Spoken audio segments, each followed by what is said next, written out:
नमस्कार, news live देख रहे हैं आप और मैं हूँ आपके साथ शिप्तन शर्मा और इस न्यूज रूम में हमें शीतल शर्मा भी ज्वाइन करेंगे अभी कुछ ही देर में। तो अभी बता दें कि जम्मू कश्मीर की बड़ी खबर से शुरुआत करते हैं, जहाँ पर जम्मू कश्मीर के गांधरबल में एक हमला जो है वो पेश आया था। कल देर शाम एक हमला यहाँ पर हुआ था जिसमें कि 7 लोगों की मौत हुई थी और 5 लोग घायल हुए थे। बीती रात आतंकी ने गांधरबल में हमला किया था और हमले में डॉक्टर सहित 7 लोगों की मौत हुई है और 5 लोग घायल बताए जा रहे हैं। बता दें कि गांधरबल हमले की द रेजिस्टेंस फ्रंट ने जिम्मेदारी ली है, सूत्रों के हवाले से जानकारी आ रही है। और टीआरएस की शेख गुल द्वारा यहाँ पर तमाम जो चीजें हैं वो यहाँ पर निकलकर सामने आ रही है। मास्टरमाइंड शेख गुल बताया जा रहा है। डॉक्टर सहित 7 लोगों की मौत हुई है और नेशनल इन्वेस्टिगेशन एजेंसी, जो कि देश की सबसे बड़ी एजेंसी है, उसको इसकी जांच सौंपी गई है। और अभी चीफ शेख गुल हमले का मास्टरमाइंड बताया जा रहा है, लेकिन तमाम चीजों को लेकर अभी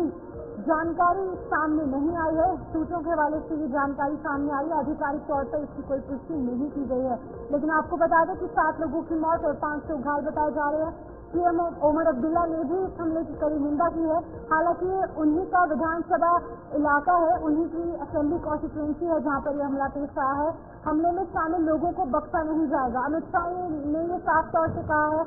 और ये हमला देश के विकास में योगदान में बाधा बन सकता है। और सीएम ओमर अब्दुल्ला ने भी हमले की निंदा की है। उन्हीं के साथ साथ गृह मंत्री अमित शाह, नितिन गडकरी और जितने भी तमाम बड़े चेहरे हैं, राहुल गांधी ने भी इस हमले पर दुख व्यक्त किया है। ठीक है, बिल्कुल। देखिए, बहुत बड़ा हमला कश्मीर में, जहां पर 7 जो मजदूर थे उसमें एक डॉक्टर भी शामिल था, उनकी मौत हुई है। ये बहुत बड़ा हमला अभी तक का पिछले कुछ समय से, क्योंकि काफी दिनों से कश्मीर के अंदर हमले नहीं हो रहे थे, लेकिन एक बार फिर से चुनाव संपन्न हुए। चुनाव संपन्न होने के बाद ये बड़ा हमला माना जा रहा है। और ये बीती रात आतंकियों ने बड़े हमले को अंजाम दिया, जिसमें कुछ बाहरी लोग भी शामिल थे और कुछ जम्मू कश्मीर के लोग भी शामिल थे। इस पर तमाम जो पॉलिटिकल लीडर्स हैं, राजनेता हैं, उन्होंने अपना अपना दुख प्रकट किया है। और सीएम ओमर अब्दुल्ला ने हमले की निंदा की है, गृह मंत्री अमित शाह और साथ ही साथ नितिन गडकरी ने भी इस पूरे हमले को लेकर दुख जताया है। और गृह मंत्री अमित शाह ने इस पूरे हमले को लेकर एक बड़ी बात कही है कि किसी भी कीमत पर इन हमलावरों को बख्शा नहीं जाएगा, इन आतंकियों को बख्शा नहीं जाएगा और जल्द से जल्द उन्हें कड़ी सजा दी जाएगी, कठोर सजा दी जाएगी। लेकिन बड़ा सवाल कि आखिर जम्मू कश्मीर में या फिर नया कश्मीर का जो नारा था, जिसमें अमन, चैन, शांति, आतंकवाद का खात्मा, अलगाववाद का खात्मा, क्या एक बार फिर से ये देश विरोधी ताकतें जम्मू कश्मीर के अंदर अपने आप को सक्रियता या फिर अपनी प्रेजेंस यहाँ पर दिखाने की कोशिश कर रहे हैं कि हम जहाँ पर अभी भी हैं, हम खत्म नहीं हुए हैं। हालांकि जीरो टॉलरेंस की नीति के तहत सरकार लगातार काम कर रही है। अमित शाह गृह मंत्री, केंद्रीय गृह मंत्री, उन्होंने क्या कुछ कहा है? जम्मू कश्मीर के गगनगीर में आतंकी हमला कायरतापूर्ण और घृणित हमले में शामिल आतंकियों को छोड़ा नहीं जाएगा और हमारे सुरक्षा बल उन्हें कड़ा जवाब देंगे। मृतकों के परिवारों के प्रति संवेदना और घायलों के जल्द ठीक होने की कामना करता हूँ। आपको बता दें कि तमाम बड़े राजनीतिक नेता जो है, जो बड़े नेता है, गृह मंत्री अमित शाह ने भी यहाँ पर ट्वीट कर साझा किया है, एक्स पर पोस्ट किया गया है। इसी के साथ साथ उमर अब्दुल्ला का भी एक्स पर पोस्ट सामने आया है। उसी के साथ राहुल गांधी ने भी प्रतिक्रिया जो है वो दी है। सभी लोगों ने निंदा यहाँ पर की है। उन्होंने कहा है कि घायलों को जल्द से जल्द उनका उपचार जो है वो वहाँ पर किया जा रहा है और उनके जल्द ठीक होने की कामना की जा रही है।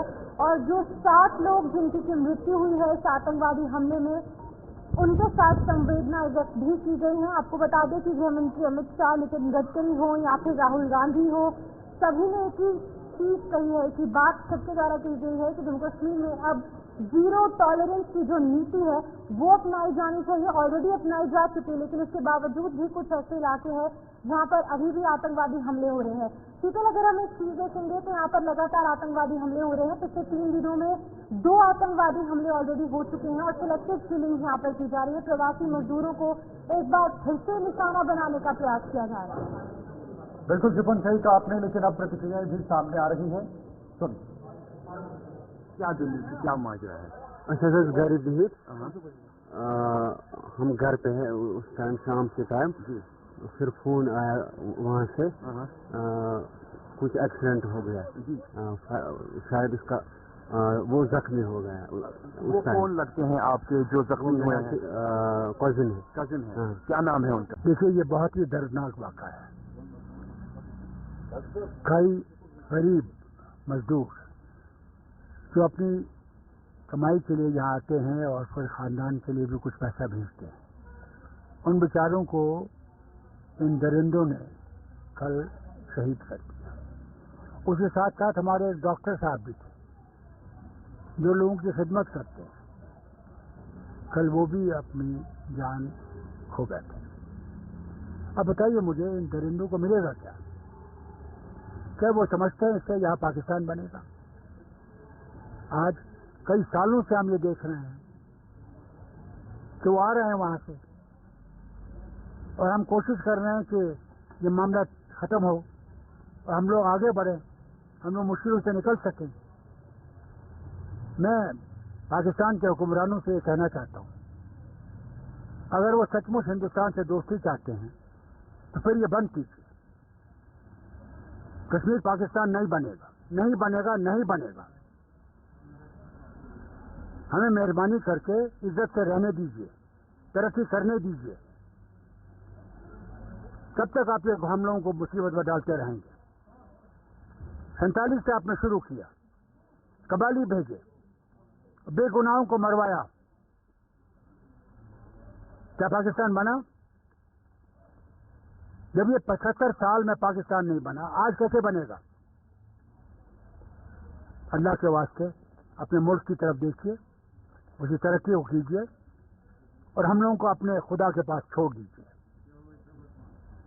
हम अपनी तकदीर बनाना चाहते हैं, हम इन मुसीबत से निकलना चाहते हैं, हमें आज की गरीबी को दूर करना चाहते हैं, बेकारी को दूर करना चाहते हैं। इस आतंकवाद से ये नहीं बनेगा। सर, आपको लगता है कि जो कल का अटैक है उसका इंपैक्ट टूरिज्म भी पड़ सकता है? क्योंकि देखिए, वो हम सब पे पड़ेगा। टूरिज्म पे छोड़ दीजिए, हम लोगों पे पड़ेगा, हम गरीबों पे पड़ेगा। हम लोग कैसे आगे बढ़ेंगे अगर यही चलता रहा? वक्त आ गया कि इनको बंद करना चाहिए ये, नहीं तो जो इसके असरात बाद में होंगे तो बहुत सख्त होंगे, फिर कुछ नहीं रहेगा। तो आपको लगता है कि इंडिया को इस पर कार्रवाई करनी चाहिए? देखिए, मैं नहीं जानता इंडिया को क्या कार्रवाई करेंगे, वो तो मरकज खुद जानता है, ये मरकज का मामला है। मगर हम लोगों को सबको मुसीबत है, हम लोग कई सालों से ये देख रहे हैं, 30 साल से तो मैं देख रहा हूं,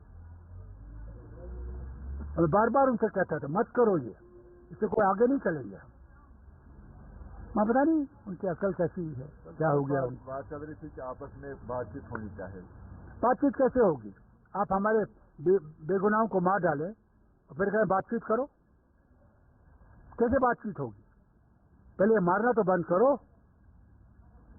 और बेगुनाहों को मार रहे हो। बड़ा दुखद समाचार है, और खास करके कायरतापूर्ण जो हरकत की गई है, और भी भारी लोग जो अपनी रोजी रोटी कमाने के लिए वहां पर आए हुए थे। जम्मू कश्मीर में ठीक प्रकार से इलेक्शन हो गए, लोकतांत्रिक व्यवस्था अपने नियमित रूप से चलने लगी, सरकार बनी। पाकिस्तान इस प्रकार की कायरतापूर्ण हरकतें करता है। उनके अपने जो घर में भूखमरी है, वो असमंजस की स्थिति बनी हुई है, वहां पर कराची, बलोचिस्तान, सिंध और जम्मू कश्मीर से ये आवाजें वहां से उठती हैं। तो इन सभी विषयों पर वो अटेंशन डाइवर्ट करने के लिए इस प्रकार का प्रयास करता है। हमें अपने सुरक्षा बलों पर विश्वास होना चाहिए। पहले भी उन्होंने शांति व्यवस्था बनाने में बहुत बड़ा काम किया है, अब भी करेंगे, लेकिन 3 दिन में ये दूसरी घटना होना अपने आप में चिंता का विषय है। नई रणनीति बनेगी, इस पर काम किया जाएगा, मार्ग गिराया जाएगा। सर, जैसे कि सरकार बनने के बाद दूसरा आतंकी हमला जो है वो देखा जा रहा है, और अमित शाह जी ने भी जो है इस पर संज्ञान लिया है और मरने वालों को जो है वो श्रद्धांजलि जो है दी है, और बोला है कि जवाब जो है वो जरूर दिया जाएगा। ठीक है, 0 टॉलरेंस की जो नीति है केंद्र सरकार की, उसी आधार पर काम किया जा रहा है, वो छोड़ा नहीं जाएगा। अभी आपको आजकल में ही रिजल्ट इसके मिलेंगे। देखिए, जम्मू कश्मीर के लिए बेहद ही चिंताजनक और दुर्भाग्यपूर्ण है कि नई सरकार बनते ही आतंकवादियों ने प्रवासी मजदूरों को चयनित कर उनकी हत्याएं करने का प्रयास किया है, और जिसमें पिछले 3 दिनों में 2 ऐसे बड़े आतंकवादी हमलों में, जिनमें लगभग 3 प्रवासी मजदूर मारे जा चुके हैं। आज गांदरबल के गुंड इलाके में जहां पर टनल का काम लगा हुआ था और प्रवासी मजदूरों को आतंकवादियों द्वारा हमला करके 2 प्रवासी मजदूरों की हत्या कर दी गई और 2 प्रवासी मजदूर गंभीर घायल बताए जा रहे हैं। हम इस आतंकवादी हमले की घोर निंदा करते हैं। इसकी जितनी भर्त्सना की जाए उतनी कम है। हम प्रशासन से अपील करते हैं कि आतंकवादी घटनाओं को रोकने के लिए सख्त से सख्त कदम उठाया जाए। कल रात बहुत बड़ा दर्दनाक घटना हुई है और एक कायराना आतंकवादी हमले में 6 से 7 लोग जो है वो उनकी जान गई है, वो जख्मी है गंभीर रूप से। ये बहुत ही बुजुर्गाना और कायराना हरकत है, बहुत खतरनाक है, बहुत दर्दनाक है कि इस किस्म के डॉक्टर्स, इंजीनियर्स और जो वर्कर्स को आउटसाइड को जम्मू कश्मीर के उनको सेलेक्टिवली टारगेट किया गया है। पिछले कुछ सालों से ये देखा गया है कि कश्मीर वादी के अंदर आतंकवादी इस किस्म की घटनाएं, वारदातें करते हैं, दहशत फैलाते हैं और अपनी मौजूदगी बताते हैं। जम्मू कश्मीर में चुनी हुई सरकार और चुनाव संपन्न होने के बाद हमें लगता है कि उनमें फ्रस्ट्रेशन जो है वो और बड़ी है, इसलिए वो बड़ी वारदात दे करके अपनी हाजिरी जो है वो लगाना चाहते थे। इससे वो हासिल तो नहीं कर पाएंगे। मासूम और इनोसेंट लोगों की हत्या करने से वो अपने मंसूबों में या उनके मेंटर्स जो पाकिस्तान में बैठे वो कामयाब नहीं हो सकते। लेकिन इस चीज़ का सख्त संज्ञान लेना होगा। हमारी सेना, पुलिस, सिक्योरिटी फोर्सेज ऑलरेडी जो है वो सतर्क हैं और इन चीज़ों को नाकाम करने में लगी हैं।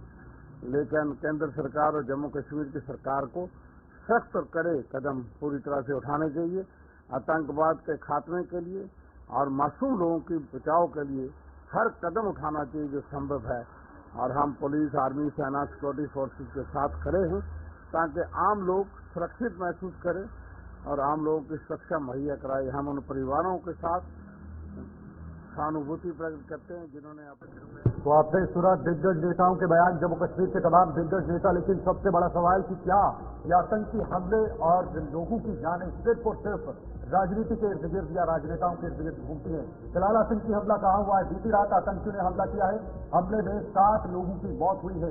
ये बड़ा आतंकी हमला पिछले कुछ दिनों में हमले एक डॉक्टर की भी मौत हुई है और इसमें कुछ जम्मू कश्मीर के लोग भी शामिल हैं और कुछ बाहरी राज्यों के भी। डॉक्टर की पहचान बड़गाम के शहनवाज अहमद के रूप में हुई है इस आतंकी हमले के अंदर। सिपन जी, आपको बता दें कि आतंकवादी हमला जो है वो पेश आया, जिसमें 7 लोगों की मौत हुई है, जिसमें पंजाब के गुरदासपुर के गुरमीत सिंह भी शामिल थे और इनके साथ साथ एक डॉक्टर की भी मृत्यु हुई है। आपको बताते चले कि 7 अलग अलग लोगों के नाम निकलकर सामने आ रहे हैं, जहाँ पर बिहार के अनिल कुमार शुक्ला, उनका भी नाम इसमें सामने आ रहा है, उनकी भी मृत्यु इस आतंकवादी हमले में हुई है। बिहार के फहीम नजीर, इनका भी नाम यहाँ पर सामने आ रहा है। ये तमाम वही व्यक्ति हैं जिनकी की मौत कल के इस आतंकवादी हमले में हुई है। मोहम्मद हनीफ और कलीम, ये दोनों बिहार के निवासी थे, इनकी भी मृत्यु जो है आतंकवादी द्वारा कल इस गांधरबल में हुए आतंकी हमले में हुई है। वहीं पर जम्मू के कठुआ जिले के शक्ति अब्रोई भी जो है उनकी भी मृत्यु कल के इस आतंकवादी हमले में हुई। यानी कुल मिलाकर 7 लोगों की मौत हुई है, 5 लोग गंभीर रूप से घायल हैं। कुछ लोग प्रवासी मजदूर थे जो कि बिहार और पंजाब से यहाँ जम्मू कश्मीर में काम कर रहे थे, गांधरबल में काम कर रहे थे, और कुछ लोग जम्मू कश्मीर से ही जो है वो ताल्लुक रखते थे। अब कुछ लोगों की अगर बात करेंगे वो गंभीर रूप से घायल भी हैं, जिनका इलाज किम्स श्रीनगर में अभी भी जारी है। एनसी प्रमुख फारूक अब्दुल्ला ने हमले की निंदा की है। तमाम अलग अलग राजनीतिक दलों द्वारा प्रतिक्रिया सामने आ रही है, जहाँ पर कांग्रेस के रविंदर शर्मा ने प्रतिक्रिया सामने दी, साथ ही साथ कविंदर गुप्ता जो कि बीजेपी के हैं और फॉर्मर डिप्टी चीफ मिनिस्टर भी रह चुके हैं, उनके द्वारा भी यहाँ पर तमाम जानकारी साझा की गई। तो इसी बीच एक बार फिर से हमारे साथ गुलिस्तान न्यूज के जो ब्यूरो चीफ हैं सलीम वानी, वो ज्वाइन कर चुके हैं स्पॉट से। सुबह से ही लगातार कवरेज हम आपको यहाँ पर सामने रख रहे हैं। अभी की क्या कुछ अपडेट है इस पर जानकारी लेंगे हम सलीम से। सलीम, आपसे जानना चाहूंगी, अब एनआईए को जांच सौंप दी गई है, किस तरीके से जांच की जाएगी, क्या कुछ लगता है और अभी की अपडेट क्या कुछ सामने आ रही है?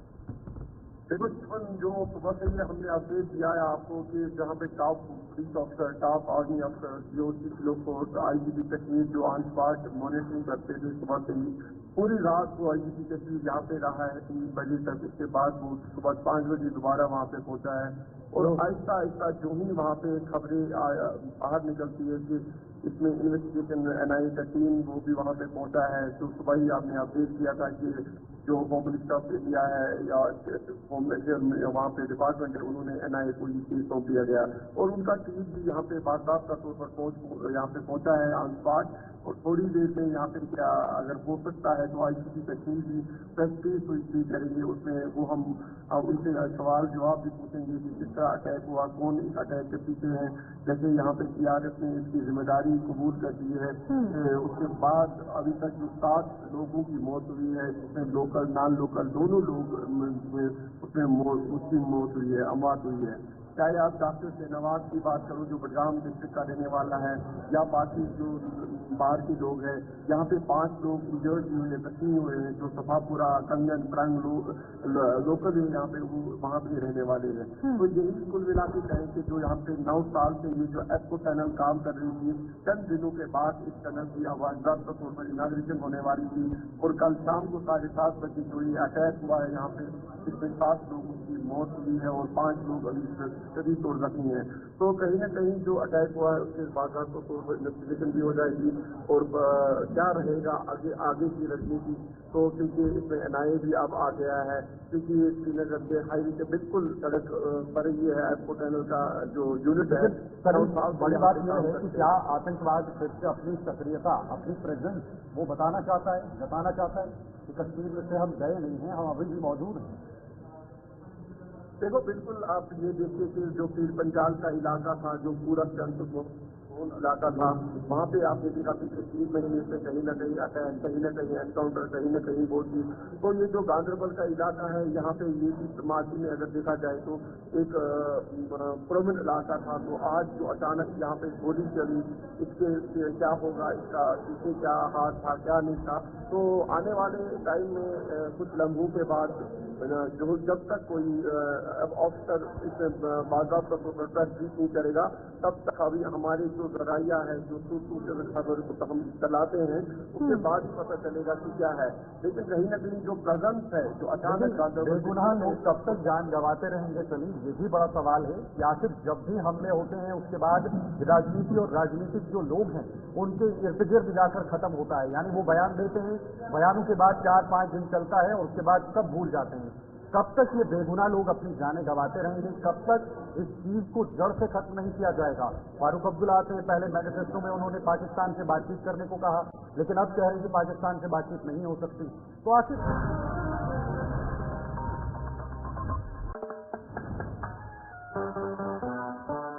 इतना बोझ सहे जो चाहे रहे, Virat compressive strength Ambuja cement.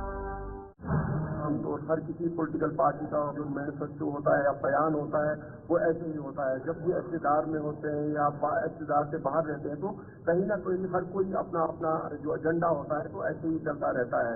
लेकिन अगर देखा जाए, जो ग्राउंड लेवल में देखा और तकनीर में देखा जाए, तो आम लोग यहाँ पे मर जाते हैं। अभी देखो, जो 7 मजदूर, उसमें एक डॉक्टर जिसकी बेटी की शादी 4 दिन पहले हुई थी, एक रिटायर्ड डॉक्टर था, अपने अयाल, अपने फैमिली के लिए यहाँ पे काम करता था। रिटायर होने के बाद भी, क्योंकि आजकल जो आपने देखा, जो पिछले कई सालों से यहाँ पे थोड़ा इकोनॉमी जो डाउन भी हुई थी, उसके बाद बहुत बहुत शुक्रिया आपका, बहुत बहुत शुक्रिया आपका हमारे साथ जुड़ने के लिए, तमाम जानकारी के लिए। फिलहाल इस वक्त बड़गाम से भी हमारे साथ हमारे सहयोगी अशरफ जुड़ चुके हैं। बड़गाम से एक बार अशरफ बताइएगा इस पूरे हमले को लेकर इस वक्त क्या हालात हैं? मौजूद हूँ बड़गाम के नाजिम इजलास में, जहाँ पर डॉक्टर शाहनवाज जो कल मिलिटेंट अटैक में जो है मौत हो गई है, मैं उसके घर में मौजूद हूँ। इस वक्त जो है अंतिम रस्मात जो होते हैं, गसल उसको इसमें दिया जा रहा है। उसके बाद जो है उसको लहद कबर जो है उसको सुनाया जाएगा। आपको पता है, जैसे ही वो डेड बॉडी उसके घर पहुंची तो यहाँ एक बड़ी तादाद में लोगों की बड़ी तादाद यहाँ पर मौजूद है, चाहे औरतें हो, मर्द हो, बच्चे, सब की आंखों में आंसू थे। मैं आपको जरा लाइव विजुअल देखिए, उनका घर है, आप देख सकते हैं, और कितनी बड़ी तादाद यहाँ पर है। हर एक की आंख नम है, हर एक की आंख में आंसू है। या बरह रास्त आप विजुअल देख सकते हैं, उसके घर में तो मौजूद हूँ। शाहनवाज कायदेदार का जो ये घर है, जिसकी कल जो है अटैक में भी इसकी मौत हुई। जैसे कल उनको ये खबर मिली थी, जो शाहनवाज आ रहे हैं वो गोलियों से जख्मी हुए थे, उसके बाद भी पूरा गांव, इस इलाके के जो लोग हैं वो इस घर की तरफ उन्होंने रुख किया और यहाँ इन घर वालों को दिलासा देने की कोशिश की। दिलासा 9 बजे के करीब उनको खबर मिली कि इस अटैक में जो है डॉक्टर शाहनवाज की भी जो है मौत हुई है। तब से लेकर अभी तक लोग सुबह से रात भर यहीं पर रहे, सुबह भी कंटिन्यू रहे और इस वक्त जब डेड बॉडी लाई तो यहाँ पर हमने देखा लोगों की बड़ी तादाद, बड़ी एक हजूम जो है वो यहाँ पर मौजूद है और अब इस वक्त को जो है अंतिम हम इससे कहते हैं अंतिम तैयारियां की जा रही है। इस वक्त गौसल दिया जाएगा, उसके बाद जो है उसको कब्र में लगाया जाएगा। तो जहाँ पर हम बात करें लोगों से, लोगों से बात यही कहना है कि नाहक खून बहाया जा रहा है, इसको रोकना चाहिए, इसको रोकना चाहिए क्योंकि कई ऐसे घर है जो तबाह हो गए हैं, उनके घर में कमाने वाला नहीं है। चाहे मैं आपको डॉक्टर साहब की एक बात बताऊं, 3 दिन पहले इसकी बेटी की शादी हुई थी और आज उस बेटी को उसको घर लाना था तो मगर बेटी को न ला सके, खुद अपनी जो है तो हम ये कह सकते हैं भाई तुमसे घर आए तो क्या कुछ हाल होगा इस घर में, आप खुद अंदाजा लगा सकते हैं। पूरा इलाके के लोग इस वक्त मातम में है, हर एक की आंख नम है, हर एक की आंख से आंसू बह रहे हैं और डॉक्टर साहब को याद कर रहे हैं। कल जैसी खबर मैंने कहा, जैसी खबर आई उसके बाद हमने देखा पूरा इलाका समृद्धा था, पूरा इलाके में गम छाया हुआ था। इस वक्त अगर हम बताए SSP बरगाम भी खुद आया है, निखिल बोलकर वो यहाँ पर पहुंचे हुए हैं इस घर जानकारी देने के लिए। तो बरगाम की तस्वीरें आपके सामने थी, किस तरीके से डॉक्टर शाहनवाज जिनकी मृत्यु इस गांधीगढ़ के आतंकी हमले में हुई है, उनके घर की तस्वीरें आपके सामने रखे थे। इसी बीच अलग अलग राजनीतिक दल के जो नेता है उनकी प्रक्रिया सामने आ रही है। अभी मोहम्मद यूसुफ तारिगानी जो कि CPIM के नेता है, उनकी प्रतिक्रिया सामने, उन्होंने क्या कुछ कहा पहले आप देखिए। बड़ा हादसा है और अफसोसनाक, दर्दनाक और मेरी नजर में शर्मनाक भी है। ऐसा नहीं होना चाहिए था। और कौन मरा? हमारे शहरी मरे, हमारे भाई मरे, इंसान मरे, लोकल है, नॉन लोकल है, डॉक्टर है, मजदूर है। बहरहाल मैं और कुछ नहीं कहूँगा सिवाय ये कि काफ़ी दर्द पैदा हुई है उन तमाम, मेरे ख्याल में हमारे कम्युनिटी में भी, पूरे कश्मीर में गम गुस्सा है। और साथ ही साथ हमारा मशवरा है सरकार से कि वो अभी उन्होंने जिम्मेदारी संभाली है तो लाजमी तौर पर हमारी तवक्कुआत है इस एडमिनिस्ट्रेशन से कि वो बेहतरी लाए लॉ एंड ऑर्डर की सिचुएशन में, ताकि ऐसी वारदातें ना हों और ऐसी जो भी लोग मुलविस हैं उनकी निशानदेही होनी चाहिए। और साथ ही साथ मेरी अपील है तमाम मकतब फ़िक्र से और तमाम सिविल सोसाइटी से, जो यहाँ के रहने वाले लोग हैं, दानिश्वर हैं, सियासी जमातों के साथ ताल्लुक़ रखने वाले लोग हैं, अपील है मेरी, एक साथ मिलकर आवाज़ उठाए। हमें अमन चाहिए, हमारे आवाम के लिए सलामती चाहिए, ऐसी वारदातें ना हों, इसी में हमारी हम सब की भलाई है, ये मेरी गुजारिश।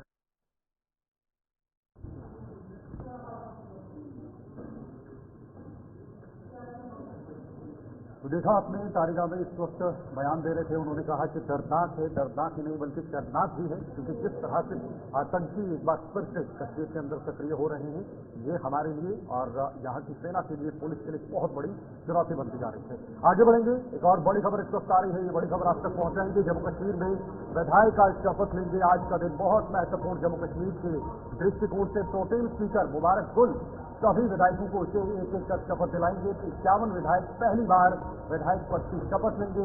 दोपहर 2 बजे ये शपथ ग्रहण समारोह आज होने वाला है। महत्वपूर्ण क्योंकि कई सालों के बाद चुनाव हुए और अब चुनाव होने के बाद विधायक जो है वो अपनी अपनी शपथ लेंगे। यह आधिकारिक प्रक्रिया होगी, आज उनके कार्य का आगाज होगा आधिकारिक तौर पर। और एक विधायक जो एक असेंबली से, यानी एक विधायक जहां से जिस क्षेत्र से चुन के आता है, उन लोगों के लिए और उन लोगों के मुद्दों को लेकर आज से वो सीधे तौर पर सरकार के सामने रख सकते हैं उन मुद्दों को हल करने को लेकर। तो आज बहुत महत्वपूर्ण दिन।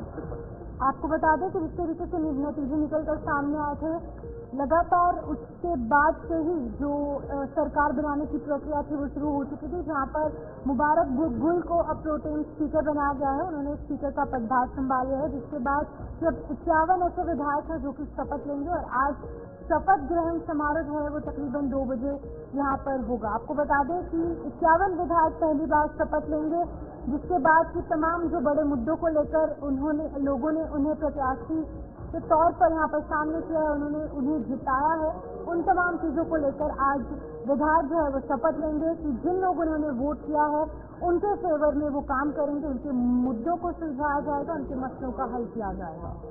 बिल्कुल, और महत्वपूर्ण दिन 2 बजे ये कार्यक्रम आज शुरू होने वाला है। चलो फिलहाल वक्त कुछ बेचता है, लेकिन जल्द लौट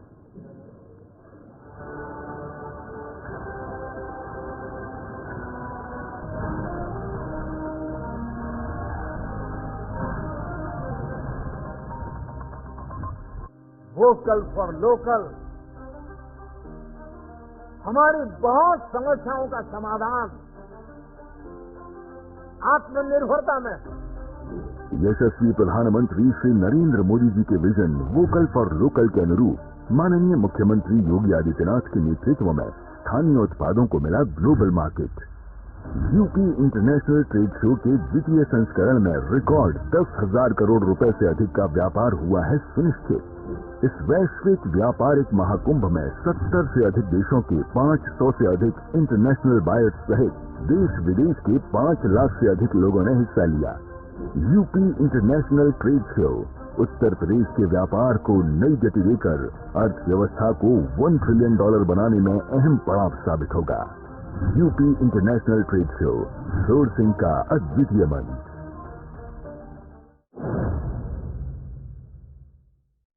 मधुसूदन 100% देसी घी, purity tested by gas chromatography. Madhusudan दही, UHT मिल्क एंड चाट।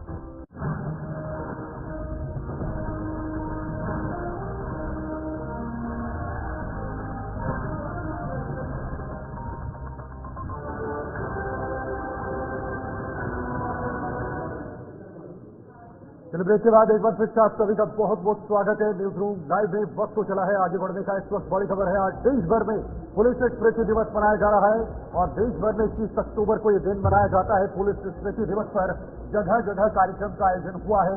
केंद्रीय मंत्री अमित शाह ने शहीद पुलिसकर्मियों को याद किया है।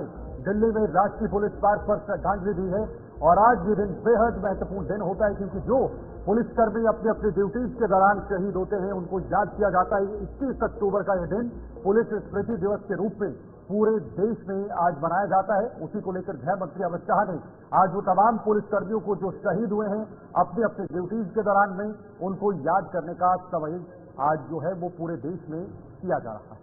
मेरे लिए सौभाग्य की बात है कि आज मैं यहाँ पर रहकर वो अमर जवानों के बलिदान की भावना को पुष्पांजलि करने का, श्रद्धांजलि देने का मुझे मौका मिला है। यही जवान है जो कश्मीर से लेकर कन्याकुमारी तक और कच्छ से लेकर तिब्बत तक हमारी दूर सुदूर फैली हुई सीमाओं को सुरक्षित रखते हैं। यही जवान है जो दिन हो या रात, उत्सव हो या आपदा, तपती गर्मी हो, बारिश हो या शीतलहर, हम सभी की सुरक्षा के लिए अपनी ड्यूटी पर तैनात रहते हैं।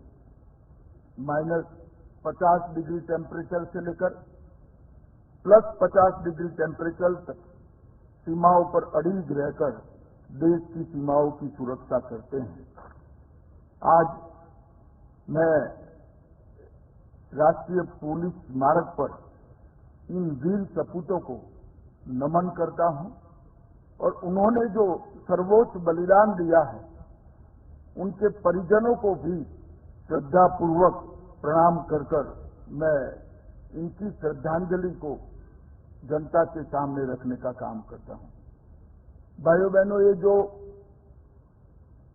पुलिस स्मारक की मध्य में एक अड़ीज शिला दिखाई पड़ती है। वो शिला हमारे जवानों के कर्तव्य पर चलने के अड़ीज फैसले का प्रतीक, हमारे जवानों की प्रखर देशभक्ति का भी प्रतीक है और हमारे जवानों की देशभक्ति से प्रेरित होकर सर्वोच्च बलिदान देने की उत्कंठा का भी प्रतीक।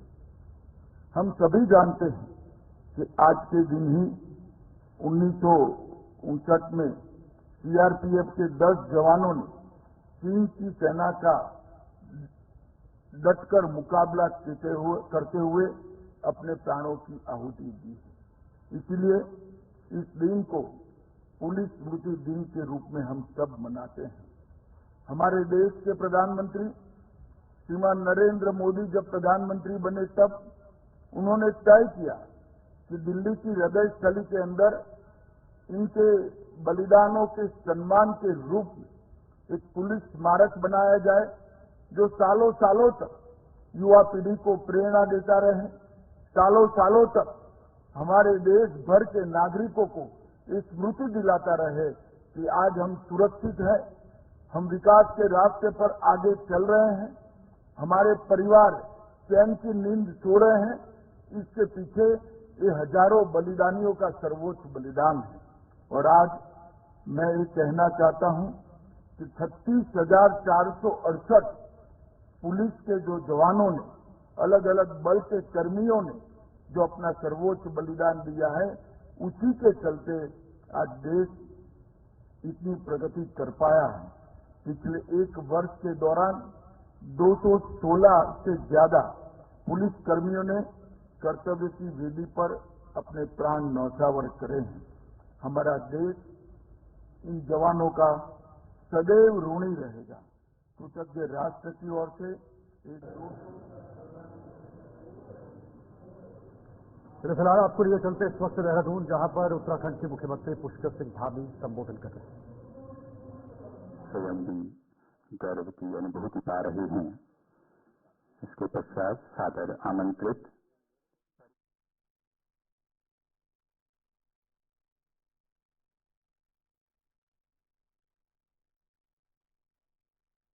दिवस मनाया जा रहा है। इसको लेकर उत्तराखंड में भी, उत्तराखंड के देहरादून में भी इसकी झलक देखने को मिल रही है, जहां पर खुद मुख्यमंत्री पुष्कर सिंह धामी इस कार्यक्रम में पहुंचे हुए हैं और इस कार्यक्रम के जरिए पुलिस कर्मियों को सम्मानित किया जा रहा है। सशस्त्र पुलिस गोविंद सिंह भंडारी, जनपद उधम सिंह नगर के परिजन। दायित्व को पूर्ण निष्ठा के साथ निभाते हुए कई पुलिस कर्मियों को अपने जीवन की आहुति भी देनी पड़ती है। और अभी पुलिस महानिदेशक जी ने बहुत विस्तार में बताया कि पूरे देश के अंदर 216 अर्धसैनिक बलों और विभिन्न राज्यों के पुलिस कर्मियों ने अपना सर्वोच्च बलिदान दिया। और उत्तराखंड पुलिस के भी उसमें 4 वीर सपूत थे। ये सभी वीर बलिदानी हमारी राष्ट्रीय सुरक्षा की बुनियाद हैं। उनका बलिदान हम सभी के लिए एक प्रेरणा का स्रोत रहेगा। ऐसे वीर जवानों की वीरता का स्मरण करते हुए आदरणीय प्रधानमंत्री श्री नरेंद्र मोदी जी द्वारा देश में राष्ट्रीय पुलिस स्मारक की स्थापना की गई है, जो हमारे पुलिस बल के अद्वितीय समर्पण और बलिदान का जीवन प्रतीक है। राष्ट्रीय पुलिस स्मारक आने वाली पीढ़ियों को न केवल हमारे जवानों की वीरता और साहस की गाथाओं से परिचित कराएगा, बल्कि उन्हें कर्तव्य निष्ठा और राष्ट्र सेवा के प्रति प्रेरित करने का एक सशक्त माध्यम भी बनेगा। पुलिस स्मृति दिवस का दिन न केवल हमारे वीर जवानों को श्रद्धांजलि अर्पित करने का अवसर है, बल्कि आज का दिन हमें यह भी स्मरण कराता है कि हमारा पुलिस बल अपनी कर्तव्य निष्ठा, साहस और अद्वितीय समर्पण के साथ प्रतिदिन अपने दायित्वों का निर्वहन करता है। पिछले कुछ वर्षों में हमारी पुलिस ने अनेक चुनौतियों का सामना किया है, चाहे वो आतंकवाद के रूप में हो या देश के विभिन्न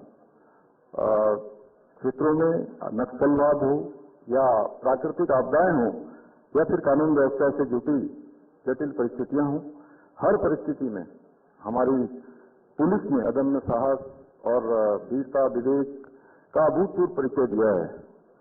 साथियों, हमारे राज्य की अंतर्राष्ट्रीय दो सीमाएं नेपाल और चीन से मिलती हैं, वहीं अंतर्राज्यीय हिमालय और उत्तर प्रदेश से भी जुड़ी हुई है। इसलिए हमारा प्रदेश भौगोलिक और सामरिक दृष्टिकोण से राष्ट्र की सुरक्षा के लिए अत्यंत संवेदनशील और महत्वपूर्ण राज्य है।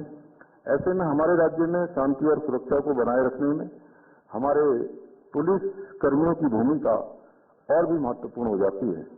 मेरा मानना है कि किसी भी राज्य की पुलिस व्यवस्था उस राज्य की सुरक्षा और समृद्धि का एक अभिन्न स्तंभ है। हमारे राज्य की पुलिस भी सेवा की भावना के अनुरूप कार्य करते हुए शांति कानून व्यवस्था बनाए रखने के लिए अनेक चुनौतियों को, जैसे नशा, साइबर क्राइम, महिला अपराध, यातायात व्यवस्था, चारधाम यात्रा, भूस्खलन, कावड़ यात्रा आदि का प्रबंधन करती है। इस वर्ष भी जैसा अभी बताया गया 4 करोड़ और 40 लाख से अधिक श्रद्धालुओं का आगमन हमारे चारों धामों में हुआ है। इसके अतिरिक्त भी अनेक स्थानों पर देश और दुनिया के चाहे पर्यटक हो, तीर्थयात्री हो, आप देख रहे थे इस वक्त पुष्कर सिंह धामी को। फिलहाल महाराष्ट्र से बड़ी खबर इस वक्त बीजेपी ने प्रत्याशियों की पहली सूची जारी कर दी है। बीजेपी ने 99 प्रत्याशियों की सूची की घोषणा कर दी है। महाराष्ट्र को लेकर उबाल और बीजेपी के 99 उम्मीदवारों में से 75 पुराने चेहरे आजमाए जा रहे हैं और कुछ नए चेहरों को मौका दिया गया है और कई विधायकों के टिकट भी काटे गए हैं। तो फिलहाल महाराष्ट्र की सियासत इस वक्त काफी तेज नजर आ रही है और बीजेपी अब कहीं न कहीं एनडीए गठबंधन के बड़े भाई के रूप में इस वक्त सक्रिय नजर आ रही है और इसी के चलते 99 उम्मीदवारों में से 75 पुराने चेहरे होंगे जो इस बार फिर से बीजेपी के अखाड़े में लड़ते हुए नजर आएंगे महाराष्ट्र के चुनाव में। लेकिन दूसरी तरफ देखना होगा जब इंडिया गठबंधन की लिस्ट आएगी उसमें कौन प्रत्याशी होंगे, कितने प्रत्याशी होंगे। फिलहाल बीजेपी इस वक्त मनमुटावों को और अंतर अंतर विरोध को पीछे छोड़ते हुए आगे बढ़ते हुए नजर आ रही है। सहयोगी और घटक दलों के साथ मिलकर कहीं न कहीं चुनाव को लेकर कोई भी मनमुटाव नहीं रखना चाहती है ताकि साफ तरीके से, सही तरीके से आपसी जो सहमति है सीट शेयरिंग को लेकर, नंबर को लेकर, वो यहाँ पर बने और आने वाले चुनाव में इसका सकारात्मक संदेश जाए। बिल्कुल, आपको बता दें कि बीजेपी ने प्रत्याशियों की पहली सूची जारी कर दी है। झारखंड और साथ ही साथ महाराष्ट्र में ये विधानसभा चुनाव होने हैं, जिसके चलते कि महाराष्ट्र की पहली सूची जारी हो चुकी है, जिसमें कि 99 प्रत्याशियों की सूचना यहाँ पर जारी की गई है और इनके नाम सामने आए हैं। आपको बता दें कि 75 विधायकों को फिर से मौका दिया गया है, यानी कि 75 विधायक फिर से इनके नाम रिपीट हुए हैं और बाकी के जो विधायक हैं, यानी जो 24 विधायक हैं, उनके नए नाम सामने आए हैं। यानी इन चीजों से आप अंदाजा लगा सकते हैं कि कहीं न कहीं नए चेहरों को, यूथ को और जो युवा चेहरे हैं उन्हें भी एक बार फिर से मौका दिया गया है। लेकिन कहीं न कहीं पुराने चेहरों पर, पुराने विधायकों पर विश्वास एक बार फिर से भारतीय जनता पार्टी ने जताया है और 99 सीटों पर जो यहाँ पर 99 सीटों पर जो उम्मीदवार है उनकी घोषणा हो चुकी है। अब दूसरी लिस्ट बहुत जल्द जारी हो सकती है। बिल्कुल, अब हमारे सहयोगी इस वक्त अरशद अहमद महाराष्ट्र से जुड़े हुए हैं। अरशद, बीजेपी की पहली लिस्ट आ चुकी है और ज्यादातर पुराने चेहरे इसमें नजर आ रहे हैं और नए चेहरे कम ही शामिल किए गए हैं। क्या स्ट्रैटेजी लगती है बीजेपी की पहली लिस्ट से, किस तरह से इस लिस्ट को देखा जा रहा है और जो आपसी सहमति है वो भी बनी हुई महायुति के बीच? देखिए, हाँ, ये जो भाजपा ने अपनी पहली लिस्ट जारी की है 99 कैंडिडेटों की, और हम देख रहे हैं कि इसमें 10 जो है SC/ST के लिए गए हैं और 89 जो है पुराने इसमें आमदार हैं जो बने थे। और हम देख रहे हैं कि खासतौर से अभी जो है इसमें निर्दलीय भी जो है इसमें शामिल किए गए हैं और 10 का पत्ता भी साफ किया गया है। तो ये जो है कहीं न कहीं बीजेपी जो है दूसरे पार्टियों के मुकाबले में मुकाबला करने के लिए अपने नए चेहरे भी उतारने की कोशिश की है गई है। और उनके जो करीबी है देवेंद्र फडणवीस के और बावनकुले जी जो प्रदेश अध्यक्ष है भाजपा के, उन्होंने अपनी सिफारिशों के तहत जो नई यादी तैयार की है उसमें हमें साफ दिखाई दे रहा है कि उनके जो करीबी है उन्हें मौका दिया गया है। इस साथ जानना चाहूंगी जिस तरीके से अभी जो 99 प्रत्याशियों की लिस्ट सामने आई है उसमें सभी वर्गों को जो है वो इक्वल रिप्रेजेंटेशन दी गई है। अब जो दूसरी लिस्ट होगी उससे क्या कुछ उम्मीदें हैं, क्योंकि कहीं ना कहीं मनमुटाव की खबरें भी सामने आ रही थी। इस मनमुटाव को दूर किस तरीके से किया जाएगा? अभी तो खास तौर से कुछ सीटों को लेकर मनमुटाव तो बना हुआ ही है, क्योंकि सिंधे गुट है और एनसीपी अजीत पवार है। ये अपने अपने उम्मीदवार उतारने के लिए बीजेपी को भी कुछ सोचना पड़ रहा है, और बीजेपी के जो कैंडिडेट है इसी तरीके से नई यादी की जो है दूसरी लिस्ट वो इसी तरीके से आने वाली है।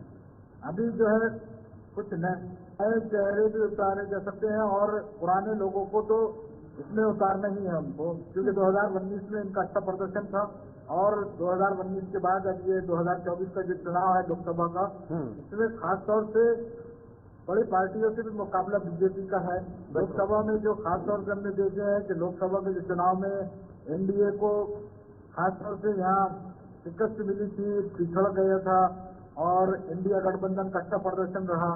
तो अब वही जो 2024 के विधानसभा चुनाव है इसको खास तौर से बहुत ही अच्छे तरीके से करने की कोशिश की जा रही है। बिल्कुल, और दोनों गठबंधन इसमें जोर लगा रहे हैं। सिंधे गुट जी, बहुत बहुत शुक्रिया इरशाद। दोनों गठबंधनों का काफी जोर है और जोर से इन चुनाव में उतरा जा रहा है। फिलहाल झारखंड से बड़ी खबर, इंडिया गठबंधन में सीट बंटवारे पर घमासान हो रहा है। कांग्रेस और जेएमएम ने 70 सीटों पर प्रत्याशी उतारे हुए हैं। सीट शेयरिंग पर सीपीआई और आरजेडी नाराज नजर आ रही है।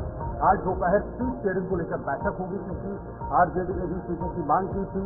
इसमें अब कहीं न कहीं इंडिया गठबंधन के बीच हल्की सी यहाँ पर जो तनातनी है वो नजर आएगी, जब तक ना सभी सीटों पर अपने अपने प्रत्याशी सामने आएंगे। 70 सीटों पर अभी तक कांग्रेस और जेएमएम ने मिलाकर अपने प्रत्याशी उतार लिए हैं, लेकिन जो छोटे दल हैं, जो सहयोगी दल हैं, वो अभी भी मनमुटाव में हैं, और वो चाहते हैं कि उनको ज़्यादा सीटें दी जाए ताकि वो ज़्यादा सीटों पर लड़े और अपना कहीं न कहीं प्रभाव वो झारखंड के अंदर या झारखंड के विधानसभा चुनाव में भी सबके सामने रखें। अब देखना होगा कि कैसे इससे निपटा जाएगा, कैसे यहाँ पर जो बड़े भाई का किरदार कांग्रेस के रूप में यहाँ पर अदा कर रही है, वो कैसे अपने सहयोगी दलों को साथ में चलाकर आगे इन विधानसभा चुनाव में लड़ने जाएगी।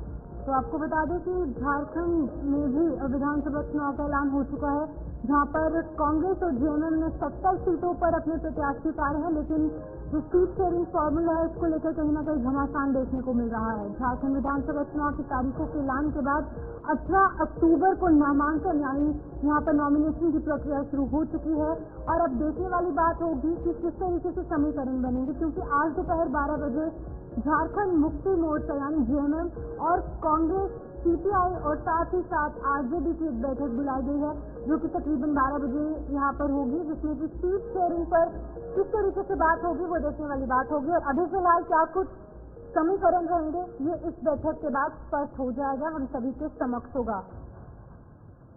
बिल्कुल, और इस तनातनी सभी दलों के बीच, क्योंकि सब चाहते हैं कि हम ज्यादा सीटों पर लड़ें, लेकिन अब कैसे इस पर सहमति बनेगी ये वक्त बताएगा। मनीष झा इस पर जानकारी देंगे, हमारे सहयोगी हैं इस वक्त झारखंड से। मनीष झा, ये फिर से खुलकर सामने आया है कि इंडिया गठबंधन के बीच सब कुछ ठीक ठाक नहीं है, खासतौर पर सीट शेयरिंग को लेकर।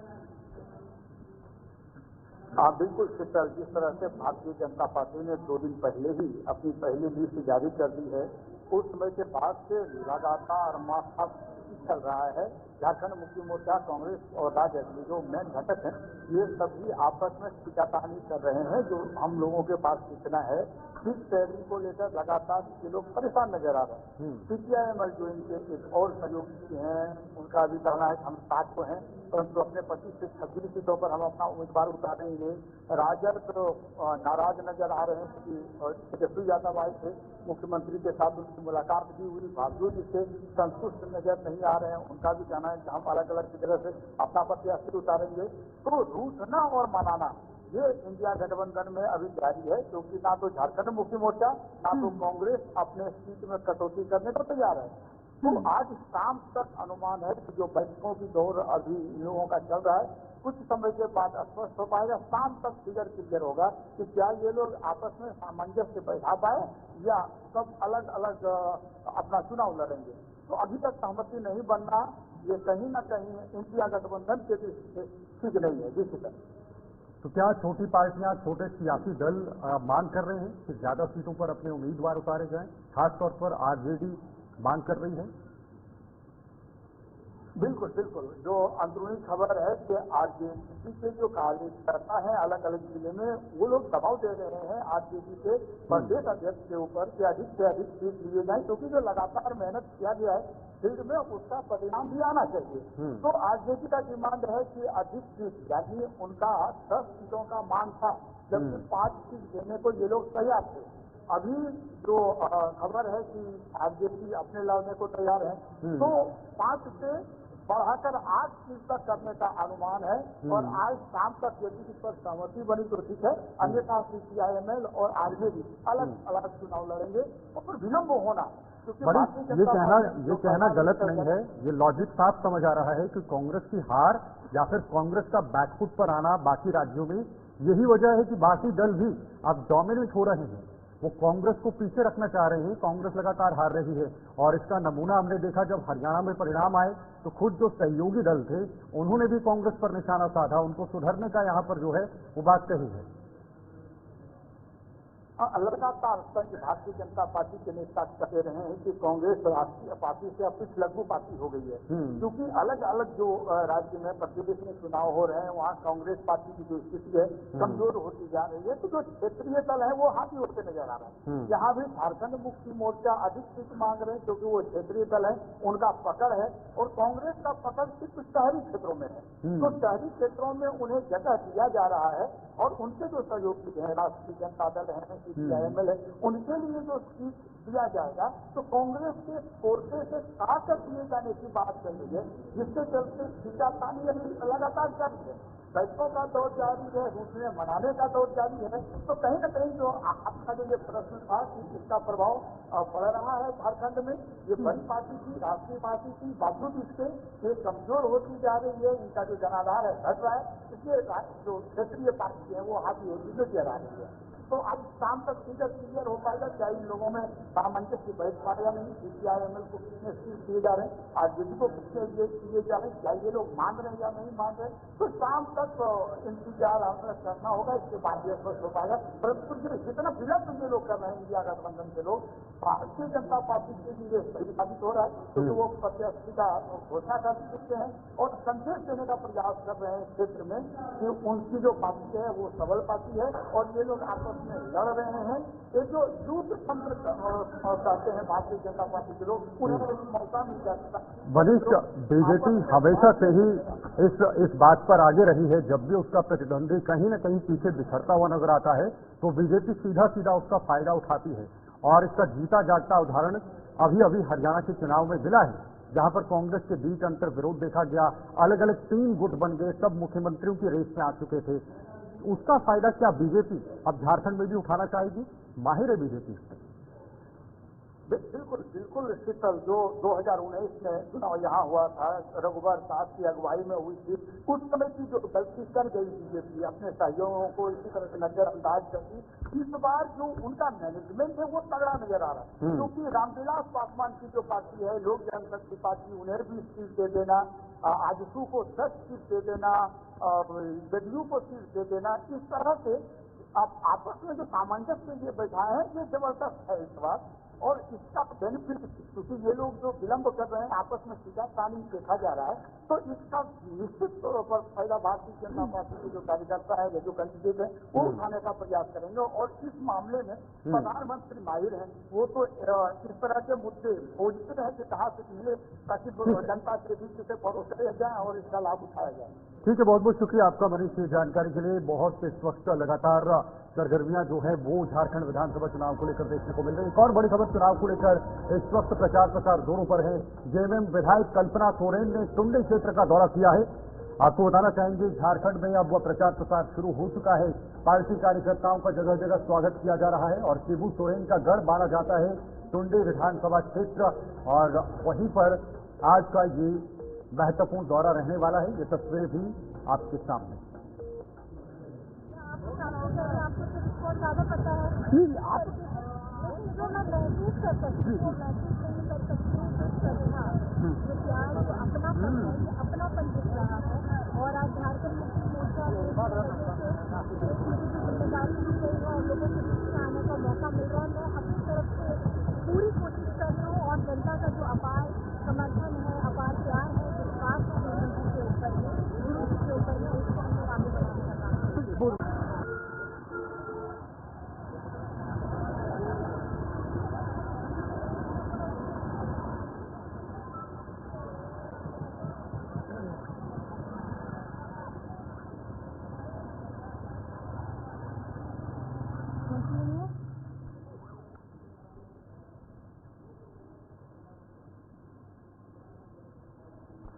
तो आपने सुना, लेकिन इसी को लेकर झारखंड में जो चुनाव हो रहे हैं उसकी सरगर्मियां तो जमीन पर नजर आ रही हैं, लेकिन दूसरी तरफ अशोक गहलोत के समर्थन में कार्यक्रम का आयोजन भी किया गया है। और इसमें आपको बता दें, चतरा के चतरा उत्सव पैलेस में अशोक गहलोत के समर्थकों ने रविवार को एक महत्वपूर्ण बैठक आयोजित की है। इसमें सभी प्रखंडों के लोग उपस्थित थे। समर्थकों ने बताया कि अशोक गहलोत 14 सालों से आजसू के साथ थे, लेकिन चतरा विधानसभा क्षेत्र से उन्हें टिकट नहीं मिला। बैठक में निर्णय लिया गया कि अशोक गहलोत को चतरा विधानसभा क्षेत्र से निर्दलीय चुनाव लड़ाया जाएगा। समर्थकों ने एकजुटता दिखाई और अशोक गहलोत के समर्थन में अपनी प्रतिबद्धता व्यक्त की है। नमस्कार, मैं अनुज कुमार, आप देख रहे हैं जेके 24x7 न्यूज। अभी जैसा कि मैं चतरा के उत्सव पैलेस में आया हुआ हूँ, यहाँ पे कहा जाए तो अशोक गहलोत के समर्थक यहाँ पे मौजूद हैं और बहुत सारे लोग हैं जो उनका समर्थन में आए हैं और यहाँ पे एक कहा जाए तो अहम बैठक कर रहे हैं और क्या कुछ वो निर्णय लिए हैं, आइए जानते हैं उन लोगों से। क्योंकि इससे पहले जो अशोक गहलोत थे वो कहा जाए तो आजसू में कार्यरत थे और वो लगातार कहा जाए तो जनसंपर्क अभियान चला रहे थे, क्योंकि पार्टी का आश्वासन मिला था कि उनको, यानी कि कहा जाए तो चतरा विधानसभा क्षेत्र से उनको सीट मिलेगी, लेकिन वैसा कुछ नहीं हुआ और कहा जाए तो यहाँ पे लोजपा का सीट मिली है। और बहुत सारे हमारे साथ कहा जाए तो आजसू के कार्यकर्ता हैं, अशोक गहलोत के समर्थक हैं। मैं उनसे जानूंगा कि आखिर ऐसा क्यों हुआ और ये क्या कुछ निर्णय लेने के लिए यहाँ पे आए हुए हैं। बहुत बहुत स्वागत सर आपको हमारे चैनल में। धन्यवाद। जैसा कि आज आप लोग चतरा उत्सव पैलेस में एक बैठक किए हैं, तो क्या कुछ निर्णय लिया गया बैठक में? बैठक में बहुत सारी निर्णय हम लोगों के एक रणनीति चुनाव को नजदीकियां को देखते हुए बनाना आवश्यक था और हम लोगों ने रणनीति बनाने पर अभी बैठक जारी है हमारी और कई निर्णय हैं जिसे मैं मीडिया के समक्ष मैं रखूंगा। आखिर क्या कमियां रह गई थी ताकि आजसू से इनको टिकट नहीं मिल पाया? क्योंकि पूरा क्षेत्र में चर्चा था कि अशोक गहलोत जो है वो आजसू से टिकट लेकर आ रहे हैं और अगला विधायक वही होंगे। एनडीए गठबंधन में यहाँ कई घटक दल हैं और ऐसी परिस्थिति में सभी घटक दलों के द्वारा ये राजनीति की दुनिया कही जाती है और ऐसी परिस्थिति में अशोक कुमार गहलोत को लोग बचा नहीं पाए। कुछ यहाँ के कुछ जो पहले नेतृत्व कर चुके हैं चतरा विधानसभा में, उनके द्वारा ऐसा लगा होगा कि अशोक कुमार गहलोत तो ऐसे ही भारी पड़ता है जब कभी, और आज अगर टिकट लेकर के अगर चतरा में नेतृत्व हासिल करता है तो हम लोग तो बहुत सदैव लाइफ पूरी जीवन के लिए चतरा का नेतृत्व हम लोग नहीं कर पाएंगे कभी। हमारे साथ और भी लोग हैं जो कहा जाए तो अशोक गहलोत के जानने वाले, चाहने वाले लोग यहाँ पे मौजूद हैं, तो मैं इन लोगों से भी जानूंगा कि क्या कुछ आज निर्णय लिया गया है। जैसा कि आज आप लोगों ने एक अहम बैठक किया है, क्या कुछ निर्णय लिए हैं आप लोगों ने? धन्यवाद आपको। आज हम लोग चतरा उत्सव पैलेस में जुटे हैं और ये जो है से 20 वर्ष लगभग 11 वर्षों से अशोक गहलोत जी हमारे क्षेत्र में लोगों के बीच कार्य करते आए हैं और लोगों के बीच ये जो है से चहेता बन चुके हैं, लेकिन इनको जो है से पार्टी की ओर से